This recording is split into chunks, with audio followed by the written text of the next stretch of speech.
마태복음 74번째 묵상입니다. 마태복음 5장 17절부터 20절 말씀까지 봉독합니다. 내가 율법이나 선지자를 폐하러 온 줄로 생각하지 말라. 폐하러 온 것이 아니요 완전하게 하려 함이라. 진실로 너희에게 이르노니 천지가 없어지기 전에는 율법의 1.1획도 결코 없어지지 아니하고 다 이루리라. 그러므로 누구든지 이 계명 중에 지극히 작은 것 하나라도 버리고 또 그같이 사람을 가르치는 자는 천국에서 지극히 작다 일컬음을 받을 것이요 누구든지 이를 행하여 가르치는 자는 천국에서 크다 일컬음을 받으리라. 내가 너희에게 이르노니 너희 의가 서기관과 바리새인보다 더 낫지 못하면 결코 천국에 들어가지 못하리라. 하나님께서 이스라엘 백성을 당신의 백성으로 삼으신 이유가 무엇일까요? IQ가 높고 똑똑해서일까요? 성실하고 정직해서? 종교성이 깊고 경건해서일까요? 아닙니다. 성경은 크게 두 가지 이유를 가리키는데 우선은 그들이 가장 약하고 작은 민족이기 때문입니다. 다시 말해 보잘것없는 족속이기 때문에 선택하신 것이죠. 신명기 말씀을 보십시오. 여호와께서 너희를 기뻐하시고 너희를 택하심은 너희가 다른 민족보다 수요가 많기 때문이 아니니라. 너희는 오히려 모든 민족 중에 가장 적으니라. 그러니까 선택받을 만한 자격이나 조건 따위를 전혀 찾아볼 수 없는 자들인데 하나님의 일방적인 선택과 은혜로 말미암아 그분의 백성이 된 것이죠. 또한 하나님께서 선택하신 그들에게 복을 주신 이유는 받은 복을 세상 사람과 나누도록 의도하신 것입니다.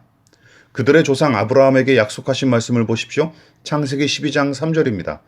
땅의 모든 족속이 너로 말미암아 복을 얻을 것이라 하신지라. 하나님은 아브라함에게 너는 복이 될지라 하고 약속하셨는데 개역 한글은 이 구절을 너는 복의 근원이 될지라로 번역했죠.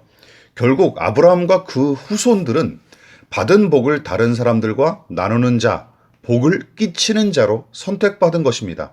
문제는 무엇입니까? 하나님의 선택과 복 주심의 이유와 의도는 깡그리 잊어버린 채 도리어 왜곡된 선민 사상에 잠식되어 탐욕스럽게 하늘의 복을 독점하려 했고 더 나아가 교만하게 자기들의 자질과 능력으로 선택을 받은 것처럼 착각했던 까닭에 그들의 신앙은 하나님의 율법이 아닌 율법주의로 변질했고 율법을 올바르게 선포하는 선지자들의 외침은 외면하기 일쑤였습니다.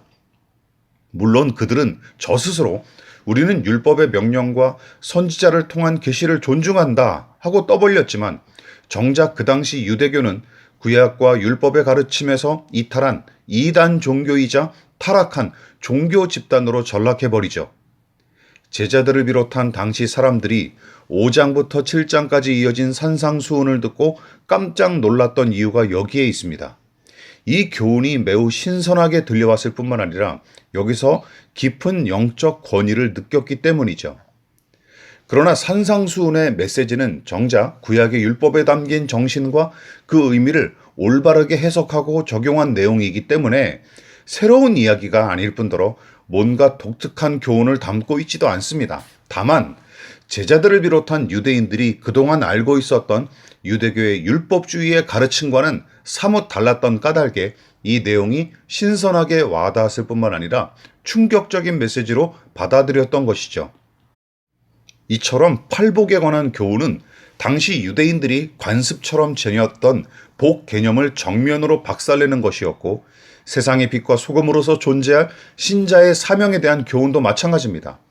그래서 어떤 이들은 예수가 구약의 율법을 폐기하고 새로운 사상을 전한다 하고 주장하면서 이 주장을 빌미 삼아 누군가는 예수님을 율법과 전통을 폐기하러 온 테러리스트로 바라봤고 누군가는 예수를 따른답시고 구약과 율법은 이제 폐기하고 예수의 복음만 신봉하자 하며 호들갑을 떨었던 것이죠.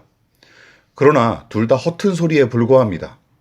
율법과 예언을 폐하러 오신 것이 아니라 완성하러 오신 예수님, 그분을 구주와 하나님으로 신뢰하고 따를 수 있는 저와 여러분 되시기를 진심으로 부탁드립니다.